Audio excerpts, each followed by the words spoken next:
So, hi everyone. Welcome to the Florence book, The Game of Life and How to Play It. We're continuing on today, and it is the chapter on intuition or guidance.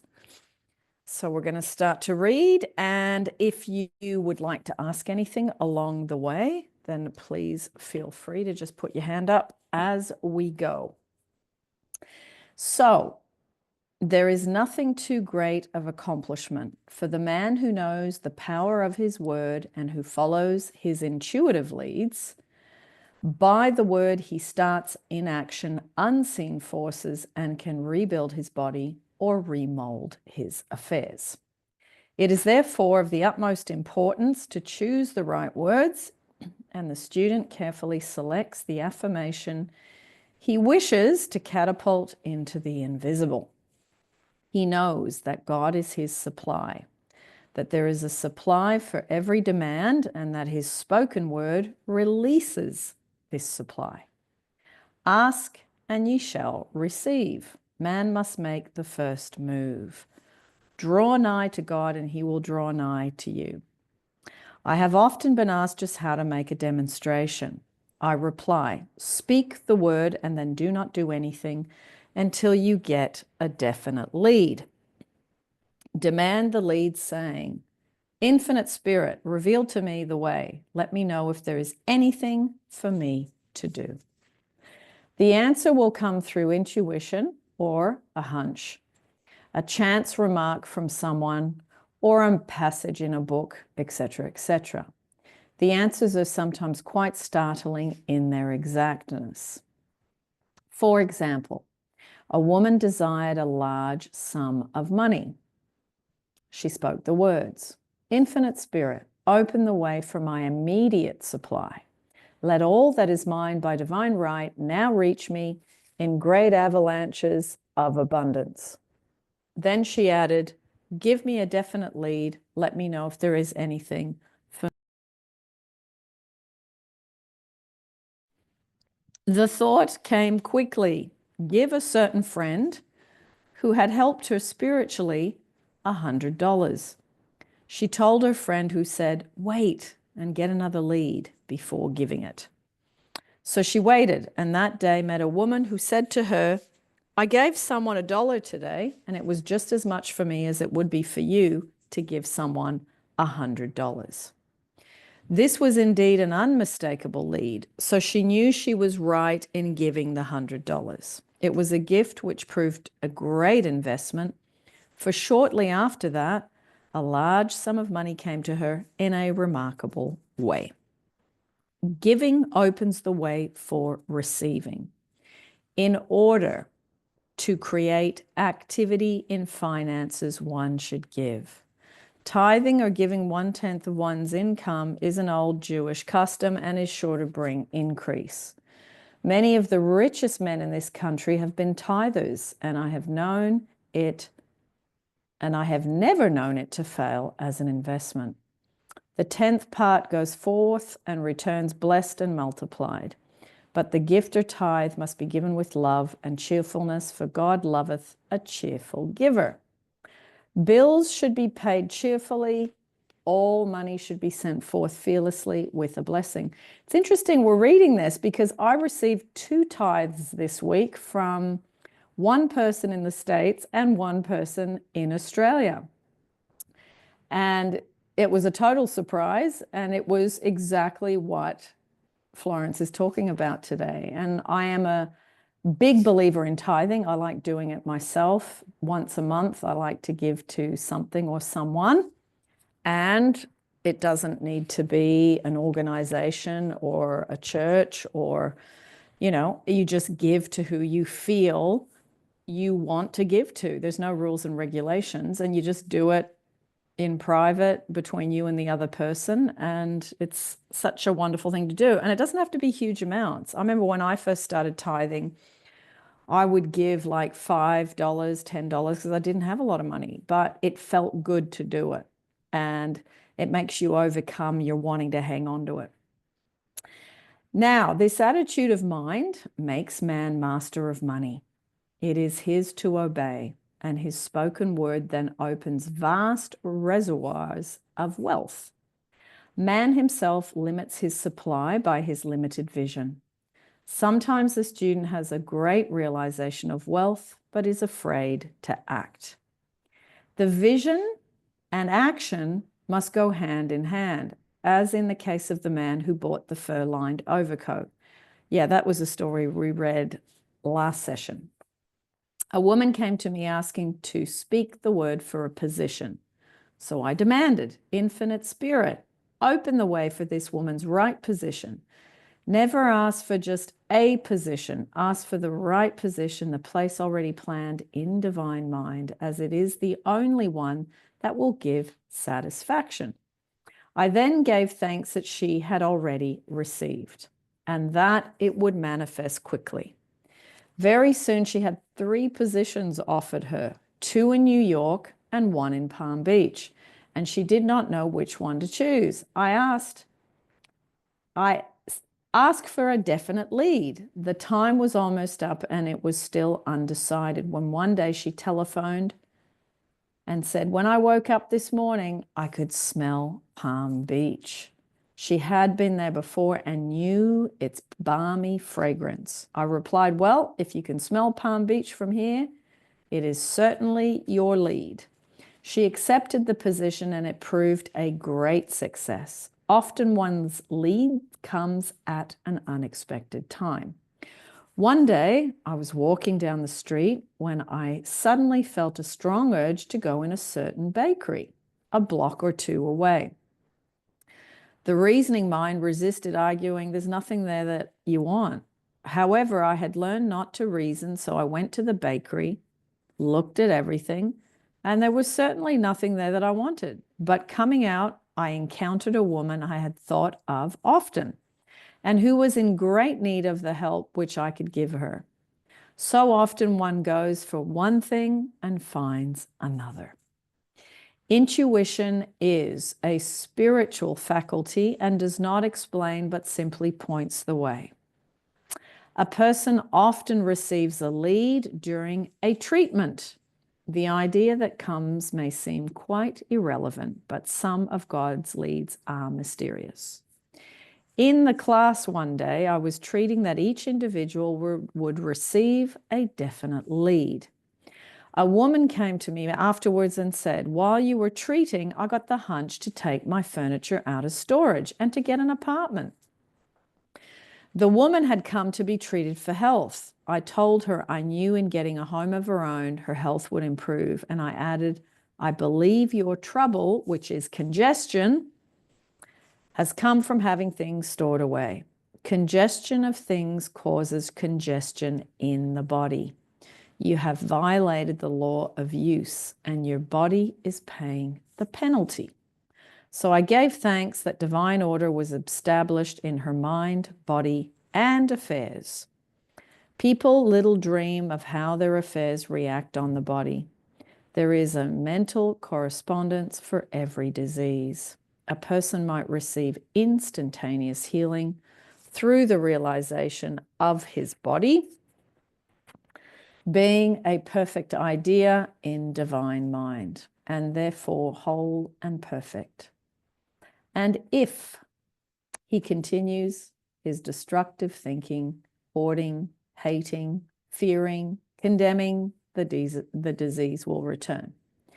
Jesus Christ knew that all sickness came from sin, but admonished the leper after the healing to go and sin no more, lest a worse thing come upon him.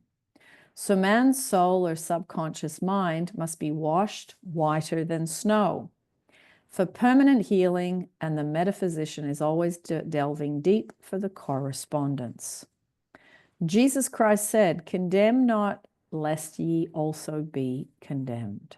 Judge not, lest ye be judged. Many people have attracted disease and unhappiness through condemnation of others. What man condemns in others, he attracts to himself. For example, a friend came to me in anger and distress because her husband had deserted her for another woman.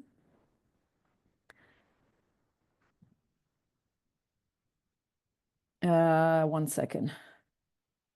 Lost my place. She condemned the other woman and said continually she knew he was a married man and had no right to accept his attentions. I replied, stop condemning the woman, bless her, and be through with the situation. Otherwise, you're attracting the same thing to yourself. She was deaf to my words, and a year or two later became deeply interested in a married man herself.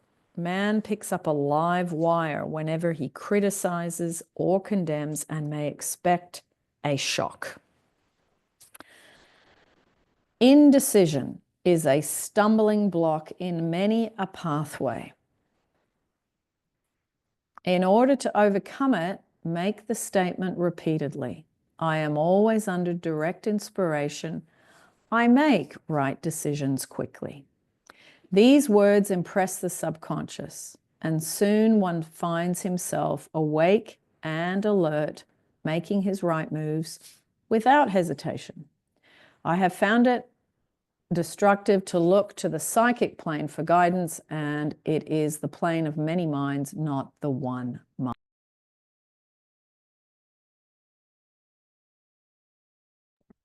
As man opens his mind to subjectivity, he becomes a target for destructive forces. The psychic plane is the result of man's mortal thought and is on the plane of opposites. He may receive either good or bad messages. The science of numbers, which we call numerology, and the reading of horoscopes keeps man down on the mental or mortal plane, for they deal only with the karmic path. I know of a man who should have been dead years ago according to his horoscope, but he is alive and a leader of one of the biggest movements in the country for the upliftment of humanity. It takes a very strong mind to neutralize a prophecy of evil. The student should declare, every false prophecy shall come to naught. Every plan my Father in heaven has not planned shall be dissolved and dissipated. The divine idea now comes to pass. However, in any good message has ever been given one of coming happiness or wealth, harbor and expect it, and it will manifest sooner or later through the law of expectancy. Man's will should be used to back the universal will. I will that the will of God be done. It is God's will to give every man every righteous desire of his heart. And man's will should be used to hold the perfect vision without wavering. The prodigal son said, I will arise and go to my father. It is indeed often an effort of the will to leave the husks and swine of mortal thinking. It is so much easier for the average person to have fear than faith. So faith is an effort of the will. As man becomes spiritually awakened, he recognizes that any external inharmony is the correspondence of mental inharmony. That's quite profound. I'm going to read that bit again. As man becomes spiritually awakened, he recognizes that any external inharmony is the correspondence of mental inharmony. If he stumbles or falls, he may know he is stumbling or falling in consciousness. One day, a student was walking along the streets, condemning someone in her thoughts. She was saying mentally, that woman is the most disagreeable woman on earth, when suddenly 3 boys rushed around the corner and almost knocked her over. She didn't condemn the Boy Scouts, but immediately called on the law of forgiveness and saluted the divinity in the woman. Wisdom's way are ways of pleasantness, and all her paths are peace. When one has made his demands upon the universal, he must be ready for surprises. Everything may seem to be going wrong when in reality it is going right. For example, a woman was told that there was no loss in divine mind. Therefore, she could not lose anything which belonged to her. Anything lost would be returned, or she would receive its equivalent.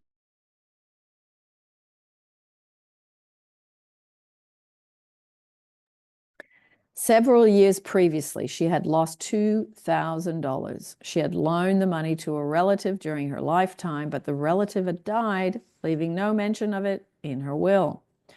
The woman was resentful and angry, and as she had no written statement of the transaction, she never received the money. So she was determined to deny the loss and collect the $2,000 from the Bank of the Universal. She had to begin by forgiving the woman, as resentment and unforgiveness closed the doors of the wonderful bank. She made this statement: I deny loss. There is no loss in divine mind. Therefore, I cannot lose the $2,000 which belongs to me by divine right. As one door shuts, another door opens.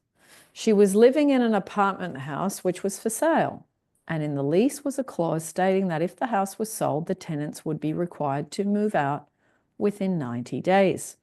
Suddenly, the landlord broke the leases and raised the rent. Again, injustice was on her pathway, but this time she was undisturbed.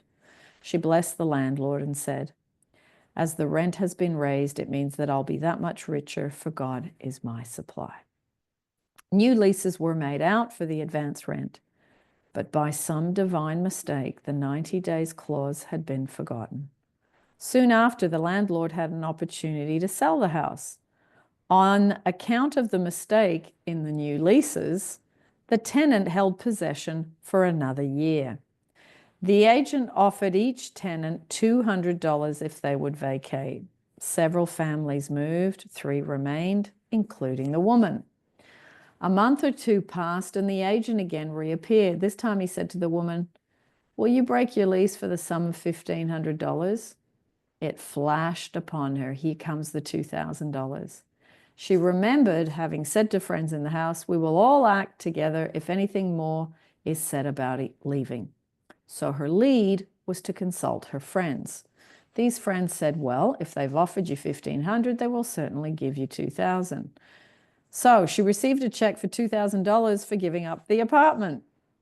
It was certainly a remarkable working of the law, and the apparent injustice was merely opening the way for her demonstration. It proved that there is no loss, and when man takes his spiritual stand, he collects all that is his from his great reservoir of good.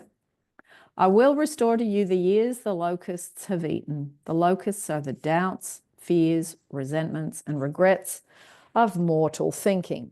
These adverse thoughts alone rob man, for no man gives to himself but himself, and no man takes away from himself but himself.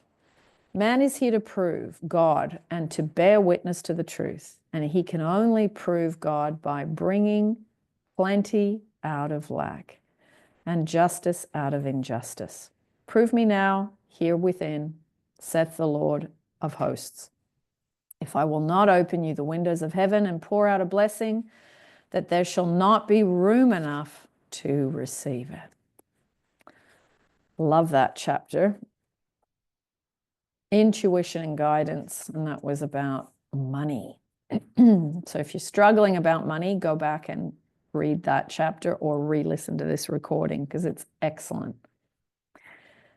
We are going into the next chapter. It's called Perfect Self-Expression or the Divine Design.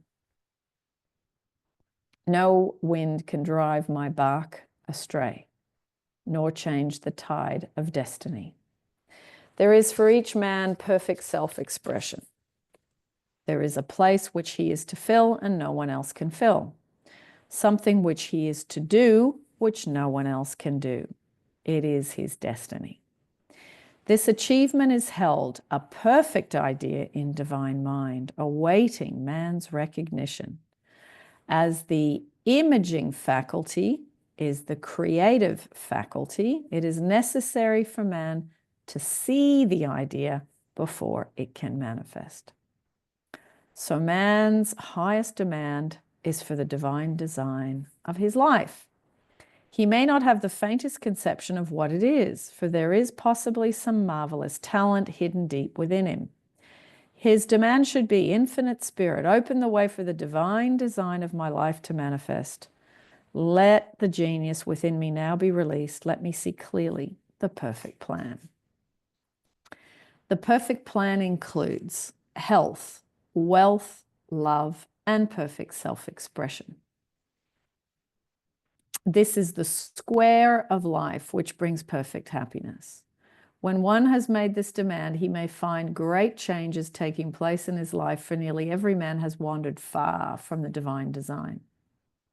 Actually, I'll tell you a little story. When I read this book, I innocently and naively made this prayer. Infinite Spirit, open the way for the divine design of my life to manifest. Let the genius within me now be released. Let me see the perfect plan.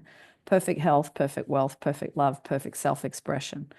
And perfect self-expression is work. Now, within, I think it was about 2 weeks, my whole life got turned upside down. I lost my job, my car broke down, I lost my relationship, and I ended up, I think, if I remember correctly, with glandular fever. I got quite sick. So every single of those 4 things totally wiped me out. And my law of attraction friend reminded me this week, because I've known her 30 years, she said, do you remember when you called forth the divine design and what happened to you? And I said, yes.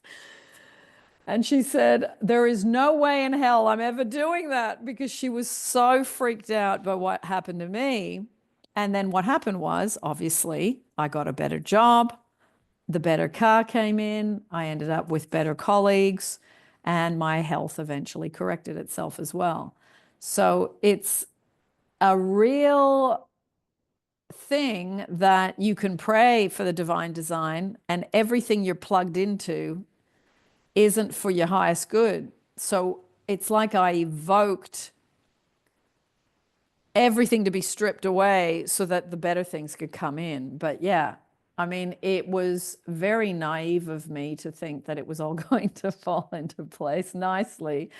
It was like a tornado blew through my whole life, and it took me, I don't know, maybe 3 months to repiece everything. And I didn't end up with a relationship that quickly. I had time on my own, but it was definitely a amazing thing that happened. Do I regret it now? No. But at the time I was like, what the heck is going on?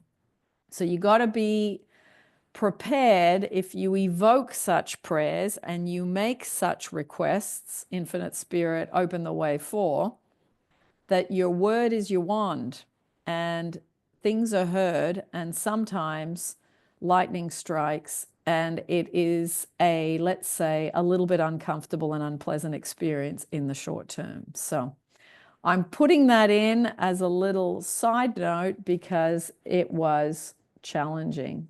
Kara.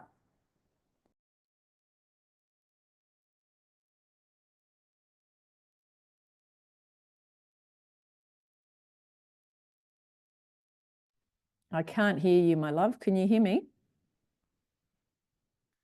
I can see your hands up, but I can't hear your audio. I don't know why. You can hear me? Okay. I can't hear you. Did you want to talk? Did you have your hand up because you wanted to ask something? Yes. Okay. Can you try and talk?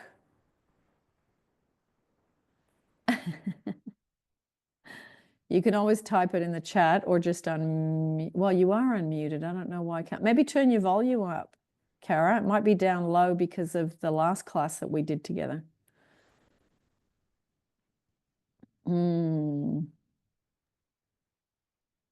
Hello. Yeah. Try now. No, I can't hear you. I can hear a clicking sound, but I can't hear you, unfortunately. Ah, there you are. Yes. Thank you. Okay, perfect. Sorry about that. No, I just had a quick question. So basically, like everything that I've been trying to manifest in these past, I don't know, couple of months, everything has manifested, but in the opposite way of how I want them. It's like almost like the universe like took certain things out of what I wanted and just did the total opposite. So I don't know, like, if I wasn't clear enough in it, or like, why did all the opposites of it happen? Like, Mm. Well, you might be in the middle of experiencing similar to what happened to me. But in saying that, I know that you've manifested a really good remote job after everyone had said to you, look, you were lucky last time to have a remote job. You're going to have to just get a job like everybody else. And you managed to manifest a second remote job. yes, So yeah, you did hit the nail on the head with that one. yes, yeah, So that bit is working well. It's other areas of your life, but maybe it is a transition of uncomfortability like what I went through. We sometimes do get stripped of stuff before it transforms into something else. So you could just be in that transition, Kara. It could be okay, that, yeah. I mean, it's nothing wrong with infinite spirit open the way for my perfect fill in the blank, whatever. okay, I would try that because this is very much about, all those stories we just read about money, people needing this, needing that. And Florence would use her words to evoke the connection between that person and the supply. So okay, try the same, make it really clear. Even if you have been stripped of certain things, it doesn't mean that it has to be permanent. There's just sometimes you're in the hallway and one door's shut, the one behind you shut, the other one hasn't opened yet. But try. okay. Hmm. Thank you. No worries. Yeah, just sometimes it's tough when you're in between. It is. Akbar. Hello. Hi, Agnes. Hi, everyone. Hi. My question is regarding Kara, stuff about money and if someone, if you evoke Florence Scovel Shinn's words, but then you have a belief that you're not good enough, um, or that the money you have, you're going to spend it and be in debt, for example. Yeah. If you're getting a certain amount of money coming through, for example, a flow of money, Yeah. do you need to work on your beliefs first before you do the affirmations, or do you think it's worth doing the affirmations whilst you're doing the changing the beliefs? That's my I question. would do them at the same time. Like as in, you know, not right at the same time, but while you're changing your beliefs, then do the affirmations that need to support it. I think it's good when you identify that you've got a belief that might be handbraking it, but when you look at all these stories, the people that come to Florence, they're not in a secure, fearless state. They're freaking out. Hmm. So that's what's good. And then because she's not in the situation, she's able to say, Infinite Spirit, open the way for Susan's amazing and perfect for the right job, the right, she used the words, ask for, or the divine selection. She uses those kind of words. So it is really about just don't think you have to have a perfect feeling place to do this. Right. I mean, we're human and emotions go up and down. So, I mean, I know when I look back, whether it was a relationship, a job, more money, I definitely wasn't fearless all the time. I wasn't. I was full of doubt. I was full of fear. I was, maybe hovering around the 50, 60% mark, but I was still having, you know, anxiety, not being able to sleep, all those emotions that you're trying to let go of, but you're kind of drowning in them. So, and it's still, I mean, I'm in London because of my living in the end, because of my infinite spirit opened the way for my trip to London so I can live there and travel back and forth. All that stuff I use Florence's infinite spirit open the way for. So it doesn't have to be perfect. And I think when you know that, you can kind of do it and exhale a little bit because you think, oh God, I had a bad thought.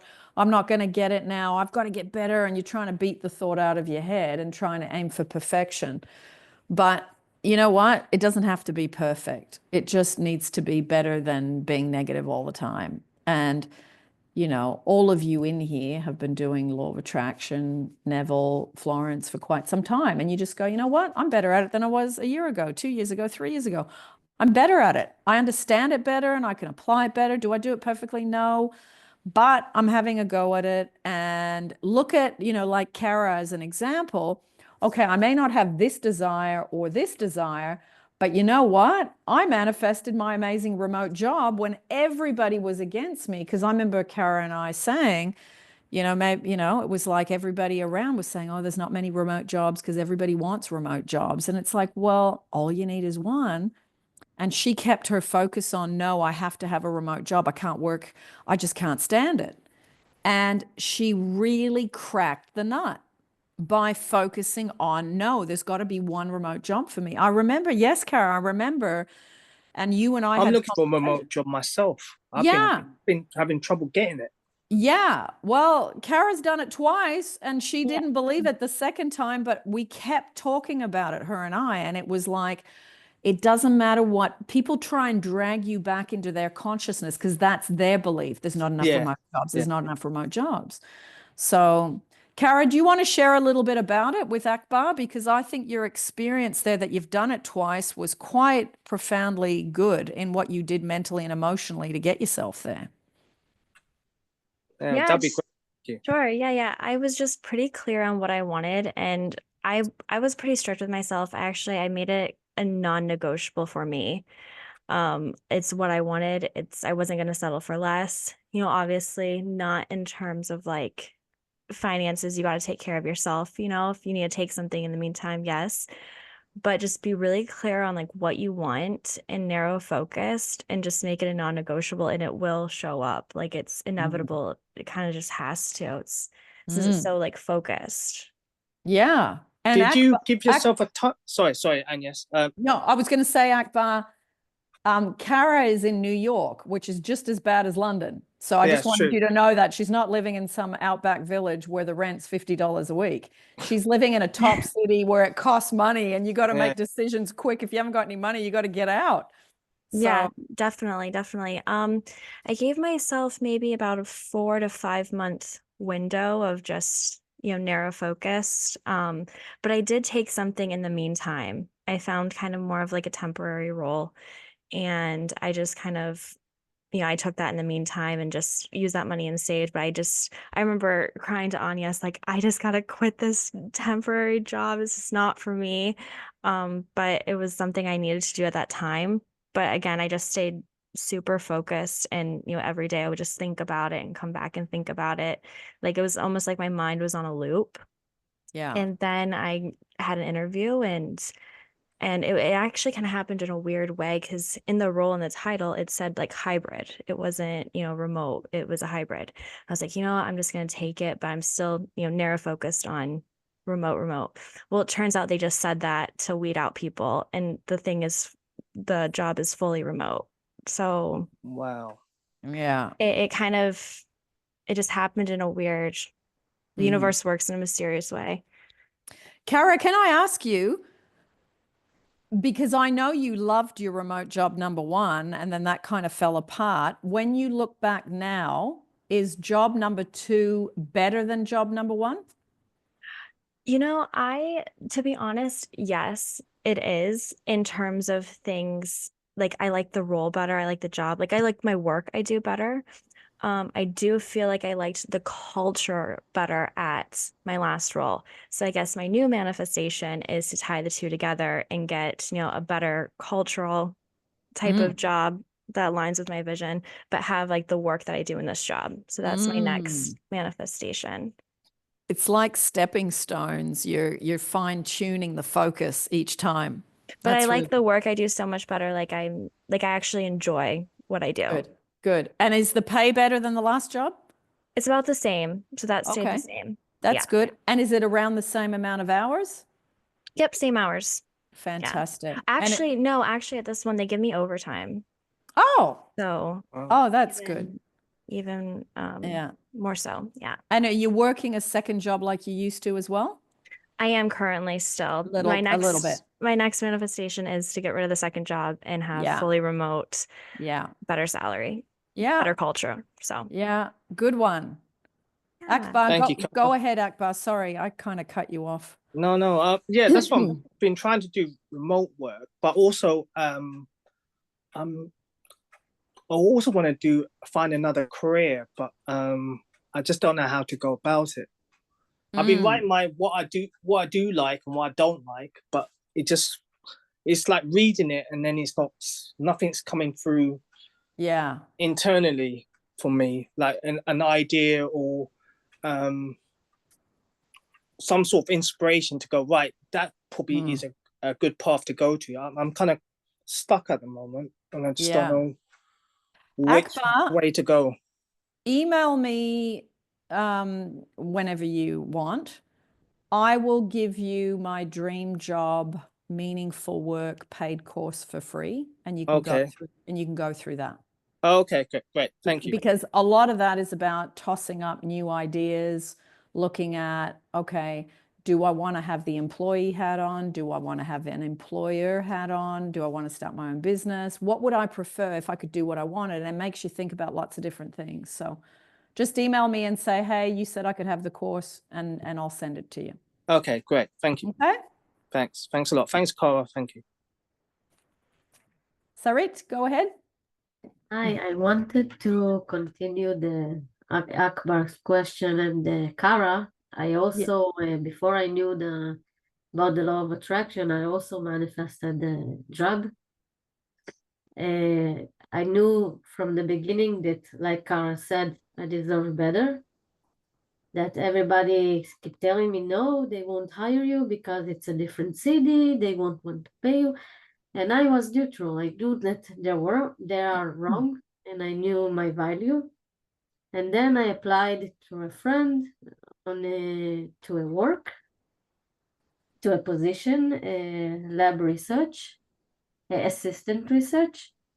And during the interview, one of the other candidates tried to sabotage my process. She talked to one of the researchers that were in the committee, and then I found them during lunch, and they asked me, why do you want to take this job? Don't you have jobs in your city?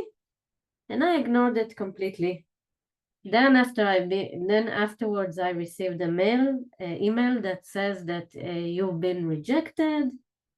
This position been rejected for you, and I still said, okay, I know I will work there, because as soon as I entered to the lab, I knew that, and I seen the lab, I imagined myself being there, and I felt it.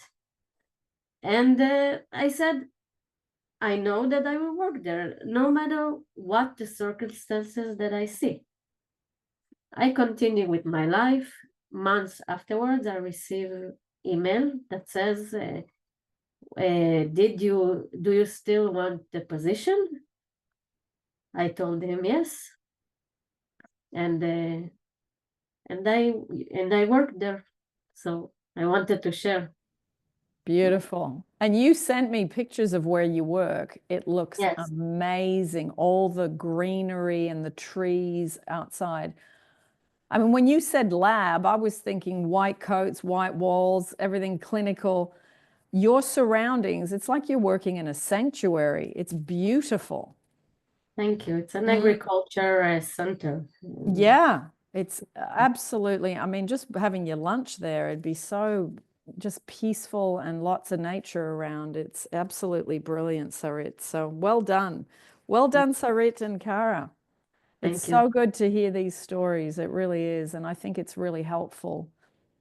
It's like you got to be like Kara called it non-negotiable, and you just said I just knew I was going to work there. And when you went in, you just kept imagining that you were living there. So it's like you got to get really tight and clear in your head. I'm going to work there. That's my place. And you just get excited when you think about it. But sometimes, like Akbar, you don't know where you want to go and you don't know what you want to do next. And the forks in the road can be quite challenging. But Akbar, can I ask you, what age bracket are you in?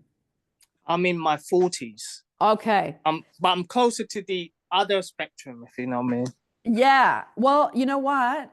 I think in your 20s and 30s, you just end up getting jobs. And then something happens in your 40s where you go, hang on a minute, I really don't want to do that anymore. And sometimes you don't know what you're going to do. I mean, I remember a conversation. I was at my mum's house.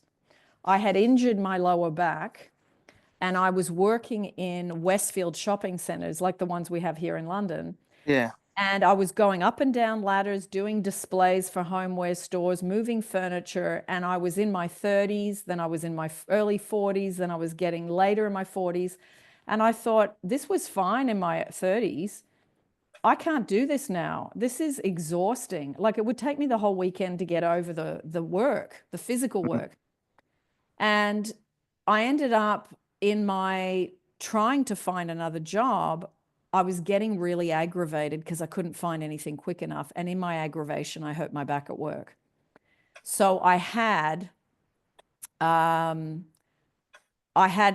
I had income protection insurance, and I ended up having to claim on my insurance, and I had to have a break to repair my back. In that time, I was crying on the phone to my brother. He was in another country. I was at my mom's place. I go, I'm 48 years old. What the hell am I going to do? I've got skills and things that I can't do anymore. And I don't want to, even if my back repairs itself, I can't go back there and take the risk I'll injure myself again. So it was a real breakdown of what on earth am I going to do? And in that time of my back injury, I ended up doing the coaching course, and the coaching course was really working on your own stuff. In that course, one of the assignments was they wanted you to either write a book or do some videos and upload them to YouTube. I thought, well, I've been a teacher. I'm not writing a book. That'll take too long. Let me do the thing that's the quickest. I'm used to being on, in front of kids and in front of video. That doesn't worry me. So I did that, not knowing the videos would get watched. And that was the beginning hatching of something completely new. So, wow. You've also done a book as well. So you've done both, really. Yes, I'd written a book, but I remember thinking, oh my God, that took so much time and so much effort. But that was before social media. Like, I had to do with the first book because it was 2009. The first book was written by word of mouth. So it took me 5 years to get enough stories. So by book 2, social media had ignited, and you could just put a post up and go, does anyone have any success stories? Send them to me. The second book was written in a year because of that. So, wow.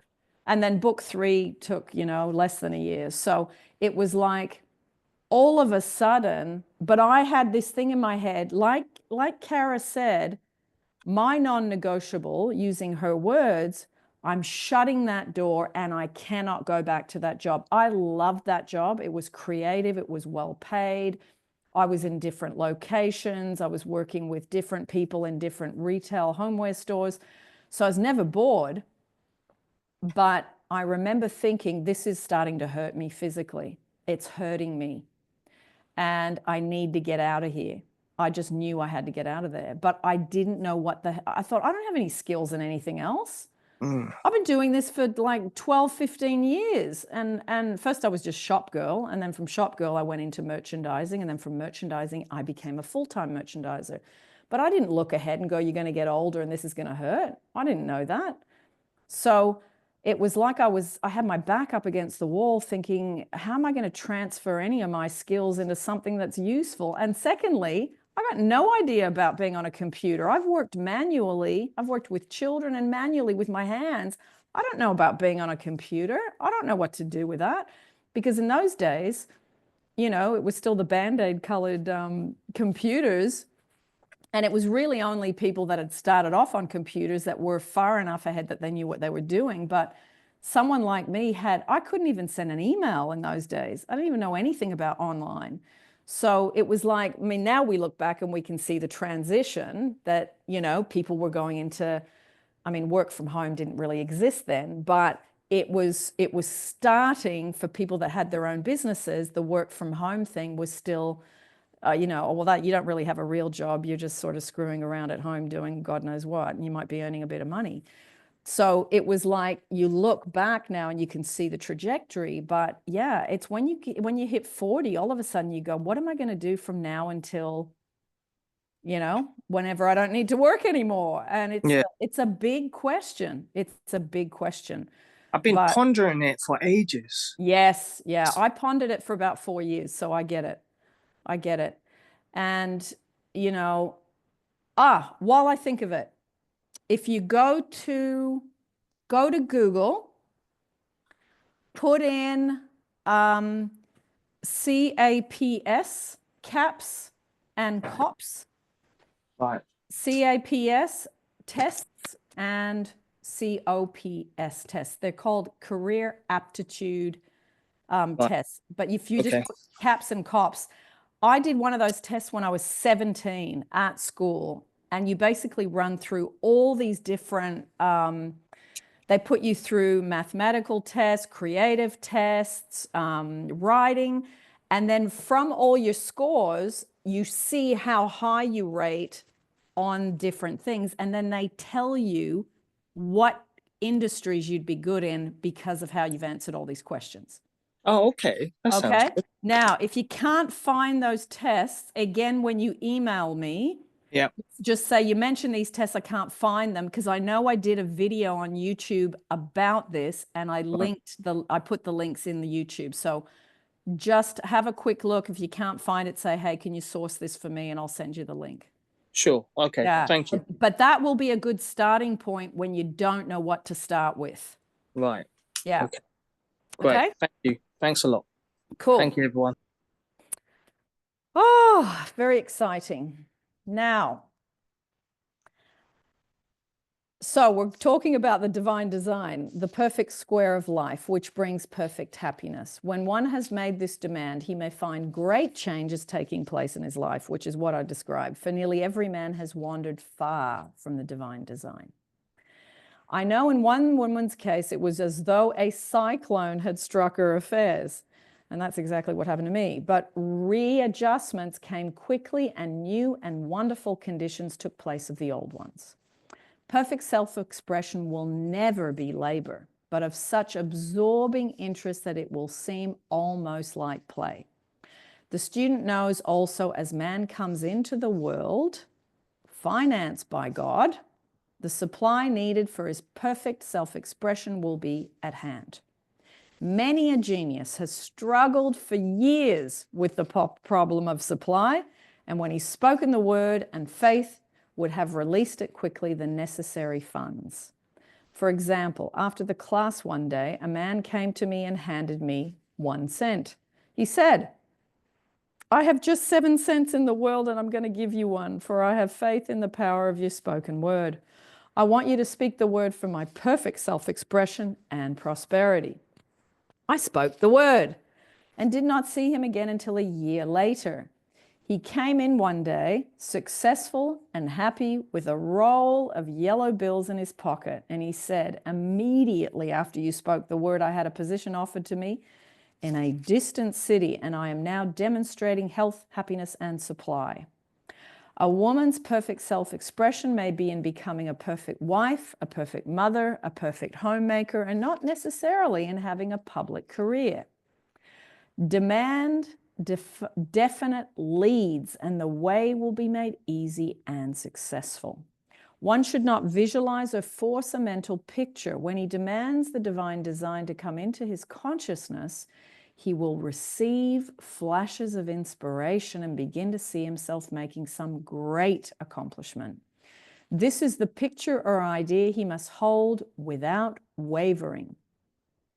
The thing man seeks is seeking him. The telephone was seeking Bell. Parents should never force careers and professions upon their children. With a knowledge of spiritual truth, the divine plan could be spoken for early in childhood or even prenatally. A prenatal treatment should be, let the God in this child have perfect self-expression. Let the divine design of his mind, body, and affairs be made manifest throughout his life, throughout eternity. God's will be done, not man's. God's pattern, not man's pattern, is the command we find running through all the scriptures, and the Bible is a book dealing with the science of the mind. It is a book telling man how to release his soul or subconscious mind from bondage. I mean, that's so interesting because there's so many cultures that impose certain jobs on their children, or if the father in the family's done something, or the mother, then the kids must follow in their footsteps. So imagine if you have a child and you start doing this as they're growing up, how amazing they could be, because they would develop and find their own way and their own confidence to just be attracted and draw in the most perfect fit for them. The battles described are pictures of man waging war against mortal thoughts. A man's foes shall be they of his own household. Every man is Jehoshaphat, and every man is David, who slays Goliath, mortal thinking, with the little white stone, faith. So man must be careful that he is not the wicked and slothful servant who buried his talent. There is a terrible penalty to be paid for not using one's ability. Often fear stands between man and his perfect self-expression. Stage fright has hampered many a genius. This may be overcome by the spoken word or treatment. The individual then loses all self-consciousness and feels simply that he is a channel for infinite intelligence to express itself through. He is under direction.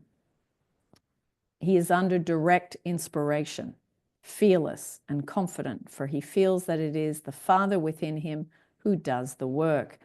A young boy came to my class with his mother. He asked me to speak the word for his coming examinations at school. I told him to make the statement, I am one with infinite intelligence. I know everything that I should know on this subject.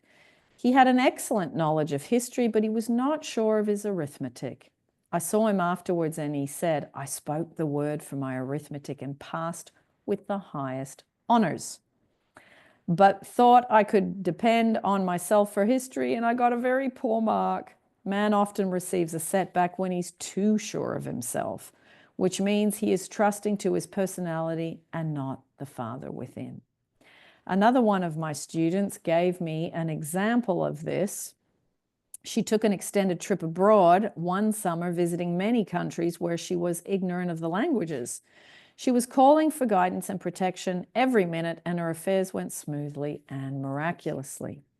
Her luggage was never delayed nor lost. Accommodations were always ready for her at the best hotels, and she had a perfect service wherever she went. She returned to New York. Knowing the language, she felt God was no longer necessary, so looked after her affairs in an ordinary manner. Everything went wrong. Her trunk delayed amidst inharmony and confusion.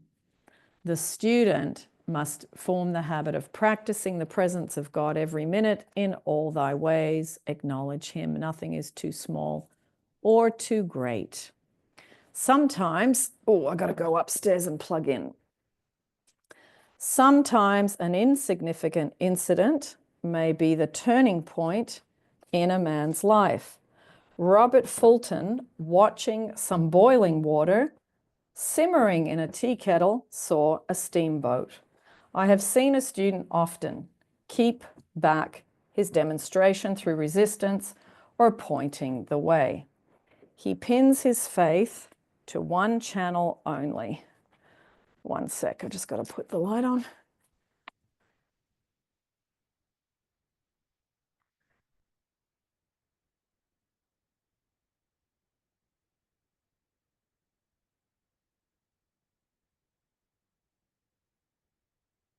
He channel only and dictates just the way he desires the manifestation to come, which brings things to a standstill. My way, not your way, is the command of infinite intelligence. Like all power, be it steam or electricity, It must have a non-resistant engine or instrument to work through. And man is that engine or instrument. Over and over again, man is told to stand still. Oh, Judah, fear not, but tomorrow go out against them, for the Lord will be with you. You shall not need to fight this battle. Set yourselves, stand ye still, and see the salvation of the Lord with you. We see this in the incidences of the $2,000 coming to the woman through the landlord when she had become non-resistant and undisturbed. And the woman who won the man's love after all the suffering had ceased. The student's goal is poise. Poise is power. For it gives God power a chance to rush through man, to will and to do its good pleasure. Poised, he thinks clearly and makes right decisions quickly. He never misses a trick. Anger blurs the visions, poisons the blood, is the root of many diseases and causes wrong decision leading to failure. It has been named one of the worst sins as it is reaction is so harmful. The student learns that in metaphysics, sin has a much broader meaning than in the old teaching. Whatsoever is not of faith is sin. He finds that fear and worry are deadly sins. They are inverted faith, and through distorted mental pictures brings to pass the thing he fears. His work is to drive out these enemies from the subconscious mind. When man is fearless, he is finished. Maeterlinck says that man is God afraid. So we read in the previous chapters, man can only vanquish fear by walking up to the thing he is afraid of. When Jehoshaphat and his army prepared to meet the enemy, singing praises of the Lord, for his mercy endureth forever, they found their enemies had destroyed each other and there was nothing to fight. For example, a woman asked a friend to deliver a message to another friend. The woman feared to give the message as the reasoning mind said, don't get mixed up in this affair, don't give that message. She was troubled in spirit, for she had given her promise. At last she determined to walk up to the line and called on the law of divine protection. She met the friend to whom she was to deliver the message. She opened her mouth to speak it when her friend said, so-and-so has left town. This made it unnecessary to give the message, as the situation depended upon the person being in town. As she was willing to do it, she was not obliged to, and she did not fear the situation vanished. The student often delays his demonstration through a belief in incompletion. He should make this statement: in divine mind there is only completion. Therefore, my demonstration is completed. My perfect work, my perfect home, my perfect health. Whatever he demands are perfect ideas registered in divine mind and must manifest under grace and in a perfect way. He gives thanks he has already received on the invisible and makes active preparations for receiving on the visible. One of my students was in need of a financial demonstration. She came to me and asked, why was it not completed? I replied, perhaps you're in the habit of leaving things unfinished and the subconscious mind has gotten into the habit of not completing. As the within, so the without. She said, you're right. I often begin things and never finish them. I'll go home and finish something I commenced weeks ago, and I know it will be symbolic of my demonstration. So she sewed, and the article was soon completed. Shortly after, the money came in a most curious manner. My husband was paid his salary twice that month. He told the people of their mistake, and they sent word to keep it. When man asks, believing he must receive, for God creates his own channels. So there we go. What a good, I love that chapter. It's a really good one. And it really is about, you know, we talked about the intuition or guidance, but it is also about the commands, the demands. Infinite Spirit, open the way for, bang, bang, bang, whatever it is that you desire. So it is a strong line of energy. So maybe this week, before we go into the next session next weekend, see if you can practice some of this. Ask for hunches. Ask if there's anything you need to do, and practice. If you want to pray for the divine design, go ahead. If you don't, use Infinite Spirit, open the way for my perfect work, as we've been talking about, more money, perfect health, whatever it is, my wonderful relationship, whatever it is that you would like. And yeah, play around with it, because this is just a simple way. It doesn't matter what level of LOA or manifesting you're at. This is clear, simple direction. So see how you go, practice it, and we will continue next week, everybody. Thank you for joining the class. Thank you. Thank you, Agnes. Thank you, both. My Thank pleasure. you. Thank you. See you next week. Bye, everybody. Bye. Bye. Goodbye. Good night.